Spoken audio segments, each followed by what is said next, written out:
কবি নজরুলের পাশেই সমাহিত হচ্ছেন শহীদ ওসমান হাদী। পরিবারের দাবির ভিত্তিতে জুলাই যোদ্ধা, স্বাধীনতা ও সার্বভৌমত্ব রক্ষার অকুতোভয় বীর শহীদ শরীফ ওসমান হাদীকে জাতীয় কবি কাজী নজরুল ইসলামের কবরের পাশে সমাহিত করা হবে বলে জানিয়েছে ইনকিলাব মঞ্চ। শুক্রবার সন্ধ্যা 6টার দিকে ইনকিলাব মঞ্চের ফেসবুক পেজে এই তথ্য জানানো হয়। এতে বলা হয়, শহীদ ওসমান হাদীকে বহনকারী গাড়িটি বিমানবন্দর থেকে হিমাগারের উদ্দেশ্যে যাত্রা শুরু করেছে। সেখানে মরদেহ রেখে শাহবাগে অবস্থান নেবে ইনকিলাব মঞ্চের কর্মীরা। পরিবারের দাবির ভিত্তিতে শহীদ ওসমান হাদীকে কবি নজরুলের পাশে সমাহিত করা এবং মানিক মিয়া এভিনিউয়ে বাদ জোহর জানাজার সিদ্ধান্ত নেওয়া হয়েছে।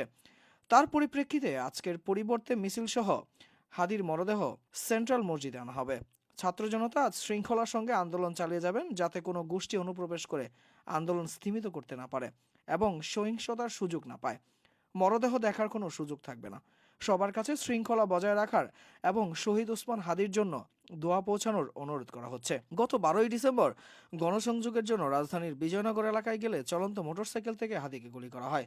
গুলিটি তার মাথায় লাগে। গুরুতর আহত অবস্থায় তাকে ঢাকা মেডিকেল কলেজ হাসপাতালে অস্ত্রোপচারের পর ঢাকা এভার কেয়ার হাসপাতালে ভর্তি করা হয়।